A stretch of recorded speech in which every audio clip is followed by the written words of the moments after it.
Alors, je m'appelle Noémie Réjard, je suis doctorante en géographie et en rudologie, donc l'étude systémique des déchets, au sein du laboratoire ESO, Espace et Société du Mans Université, sous la direction de François Laurent et Adeline Pierrat.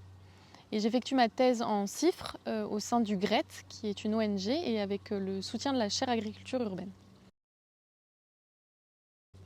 Alors, le GRET, c'est une ONG de développement dans le domaine de la solidarité internationale, qui intervient sur différentes thématiques, dont les déchets, l'assainissement, l'eau, les ressources naturelles, l'agroécologie, la jeunesse, etc.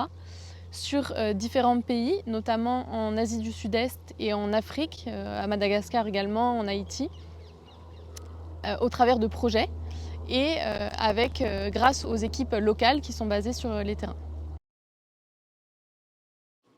Alors, je travaille sur la valorisation des biodéchets, entendu au sens large, donc les déchets organiques alimentaires, les biodéchets verts de marché, les excréments d'animaux, etc.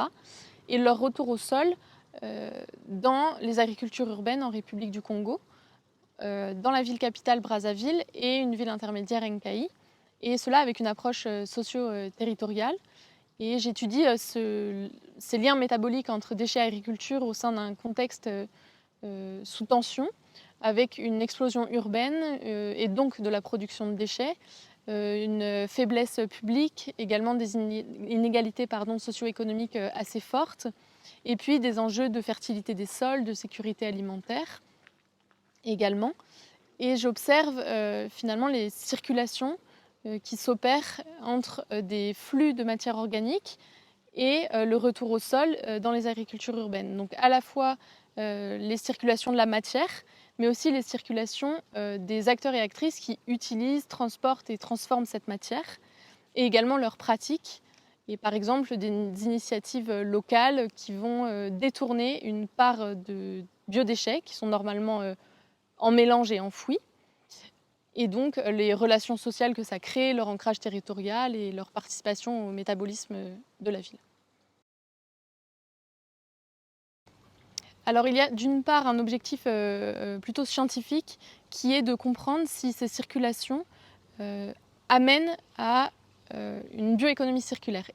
Dans quelle mesure ce bouclage de flux est circulaire, et également de questionner la notion de bioéconomie circulaire dans ce contexte. Et c'est une notion qui permet d'isoler les biodéchets et de décloisonner les déchets agriculture en les considérant vraiment comme une ressource à part entière. Et ça permet de partir des besoins aussi des agriculteurs et agricultrices. Et donc ça, c'est un objectif plutôt scientifique.